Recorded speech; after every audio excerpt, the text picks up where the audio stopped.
So rise up from all those ashes today. Yeah, you been scarred, but you a czar. You can crawl to the grave.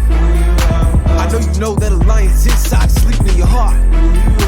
Step back and remember who you are. What up, Pride? It's your boy Amari, back again with another reaction video. Today, we are getting into another Enhypen reaction video. I just got done filming my Moonstruck reaction. I'm not gonna spoil what I thought about it. Go watch that video. If you're seeing this, that video is up already, so definitely go check it out. In fact, I'm gonna link it in the description down below or in the pinned comment. It'll be down there, so go check it out. Enhypen makes great music. So I'm just going through and I'm reacting to all of the songs on this project. Definitely make sure to subscribe not to miss any of that. If your favorite song has not been reacted to so far, I've only reacted to EXO, Moonstruck, and I'm about to react to Your Eyes something. Your Eyes Only? Something with your eyes. Your eyes closed, your eyes open, I don't know. You got some eyes on your head. I don't know what the song called, but I'm reacting to the next song on the track list. So definitely make sure to subscribe not to miss my reactions to future Enhypen songs. I'm super hyped. So hopefully this song is also incredible as well. But without further ado, I'm gonna get into this and I'll be seeing all of you guys on the other side.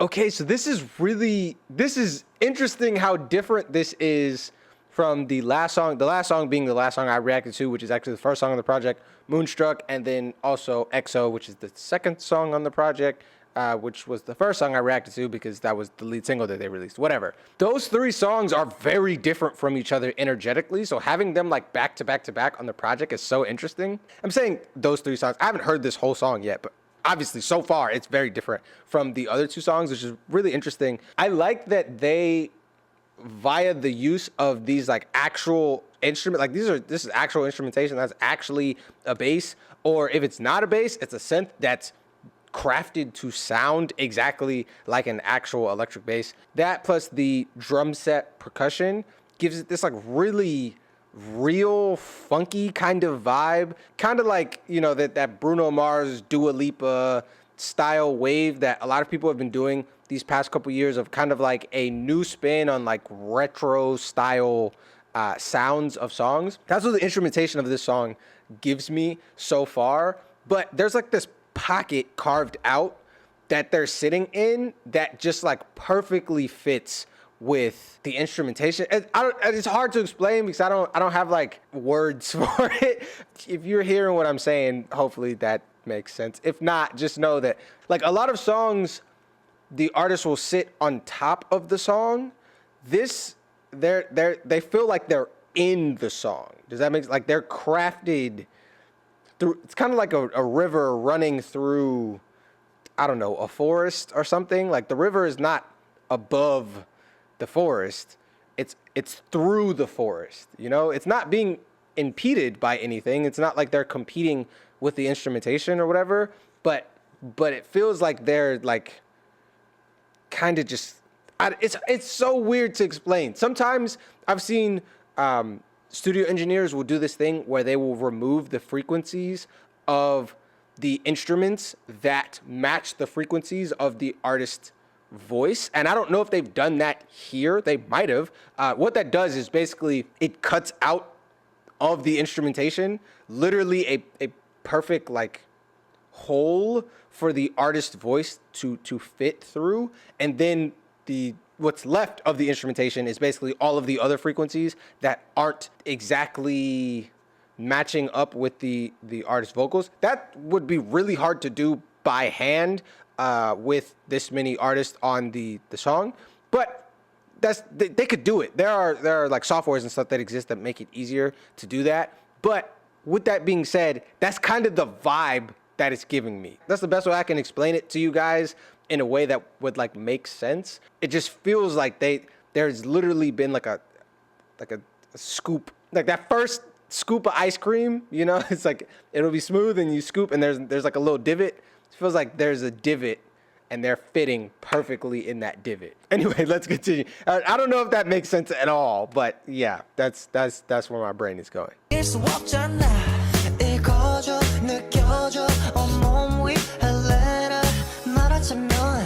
We call it love. Let's sugar talk. Sugar talk in your eyes only, yeah. 달콤한 your eyes on me, yeah.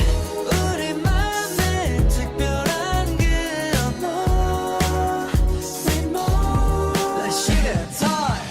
Yeah, yeah, yeah, yeah, yeah, yeah, yeah, yeah, yeah, yeah. Sugar talk. Yeah, yeah, yeah, yeah, yeah, yeah, yeah, yeah, yeah, yeah. 너에게 I'm not afraid. 또 달콤하지 들켜버린 비밀. 널 사랑해 말 대신에 우리만의 암을 정해. You can bite me, you can play me. 태워줘 둘만의 비밀로 남게.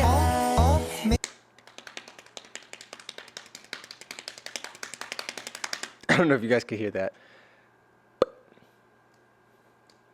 I love Enhypen, bro. I don't know what to tell you, bro. I just really like I like them. Okay, their music makes me happy. I don't know what you want me to say. I just be a happy boy when I be listening to their songs. This is like a very like bright, summery, skipping through a meadow and enjoying the weather and stuff. I don't live in a place where you can reasonably do that stuff. The summer weather will like kill you, but you know, I'm projecting. Maybe you live in a place where the weather isn't a hostile terrorist and actively trying to destroy you at every given moment throughout the summer. But that aside, that's what this song feels like. It just feels warm and pleasant and nice and bright and happy and just nice. It's just nice. It is a very like sweet, sugary kind of song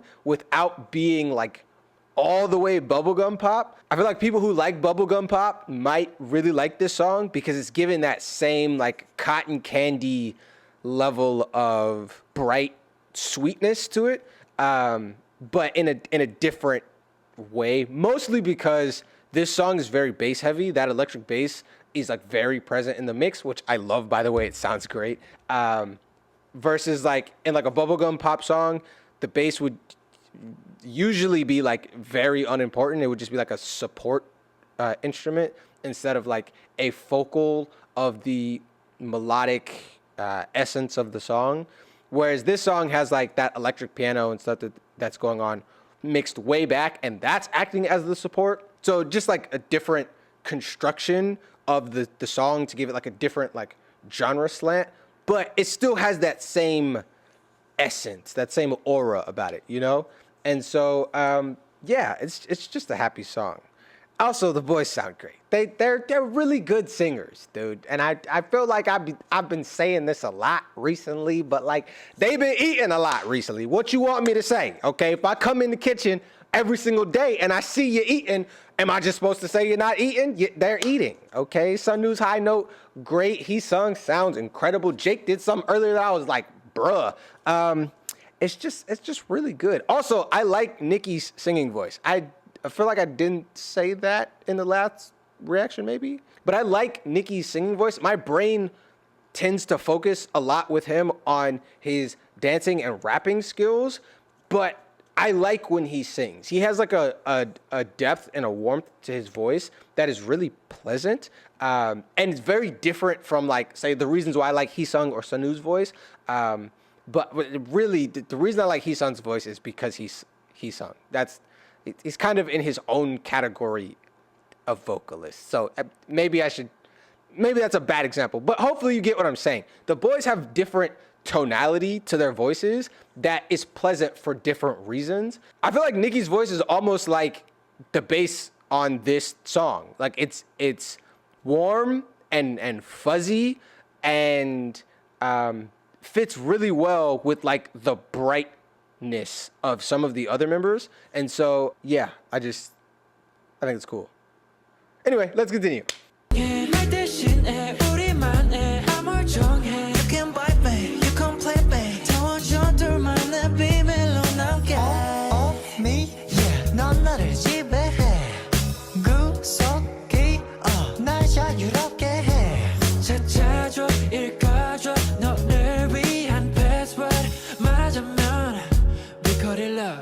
Like sugar talk, sugar talking, your eyes only, yeah. 달콤한 your eyes on me, yeah. 우리만의 특별한 그 언어, we know. Like sugar talk, yeah, yeah, yeah, yeah, yeah, yeah, yeah, yeah, yeah. Sugar talk, yeah, yeah, yeah, yeah, yeah, yeah, yeah, yeah, yeah. Sugar. Oh, okay, so one more thing to support my like initial point about like them fitting so perfectly on this song. I've thought of other things that I feel support that point. So I'm kind of going back to that. So if you skipped past that, then this is not gonna make sense. Another thing that I feel like really helps scoop out that like bit of ice cream and like put them in there. I don't know, going back to that weird metaphor, is in quite a few places in the song, they're following the bass line, which is the most prominent melodic element in the song. So like in Jungwon's section, that particular part of the pre-chorus, it's kind of like the bouncing ball over words, how it'll follow along with the lyrics of a song. I don't know if you guys have ever seen anything that has the bouncing ball over words, but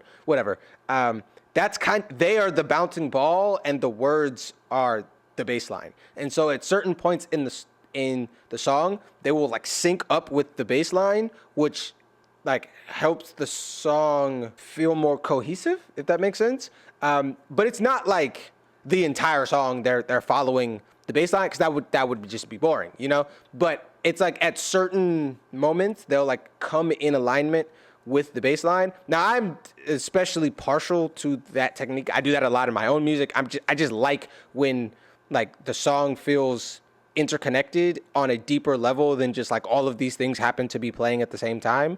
I like when it feels like these things were crafted and weaved together in a very intentional way. And so I do that with my own music, and I'm saying that to say that like you may not like this. Some people don't like that. Some people like when it's like completely disjointed, that everything feels really separate. I'm just not one of those people. So for me, I really like those sections where they sync up. And again, I like that it's not the whole song because that would be boring, but I like those moments where it's like, oh yeah, this is all moving together, you know? I think that's really cool. And another thing that helps with that is there's just not that much instrumentation in this song. Like you have the little funky guitar section. So like on this ya part, which is another section where they sync into one of the instruments. In this case, it's them syncing with that little funky guitar that's happening, which also Moonstruck has that too, where they have like they bring in the little funky guitar section on it's like way in the back, but they bring it in on the chorus. I don't know if this and that song have the same producer. That would be very interesting. Or it might have just been like a coincidence. I don't know. All of these songs could have been made like in a song creator camp. That happens a lot, where they'll bring in like producers, writers, whatever, and everybody will sit down and they'll just like craft all the music for the next project in that same week, month, however long the writer's camp may go on. So I don't know if that was the case, but that just dawned on me that both of those songs use that element. But here they are literally like singing up with their yas or singing up with the guitar section. But there's not that much instrumentation in the song because it's like the drum, the bass line, the little funky guitar section, like a little bit of backing piano, and I think there was like maybe one additional synth. That's 5 instruments. That's not a lot. Now, you could argue that a drum can be counted at, like a drum set can be counted as like separate instruments because you have like the hi-hat, the snare, the kick, the cymbals, so on and so forth. But you get my point. This is not one of those like insane songs where you'll watch like a production breakdown and it'll be like 200 instruments on the song. You're just like, bruh, what are you doing? This has like maybe less instruments on it than there are members on the song. And so that creates a level of space where everything is present and it's not busy, which gives the boys more space to like occupy that space with their voices, you know? Sugar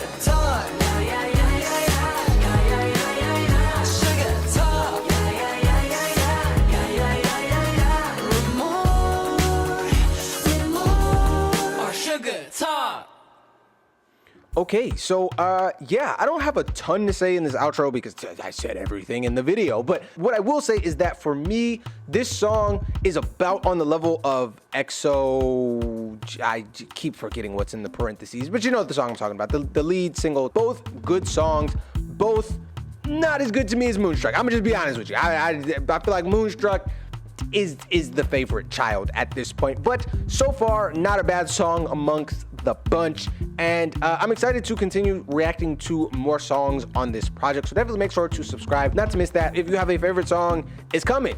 Hit the subscribe button so you don't miss it. Thank you so much for being here. You can definitely make sure to like, comment, subscribe, and share not to miss any more content like this, and I'll be seeing all of you guys here on the channel next time. Have a great day. Peace. Sit back, don't stress. Life is too short for you to drown inside that mess. Stumble all the lines, so decompress. You just kick back, you got no worries. You wanna let the ride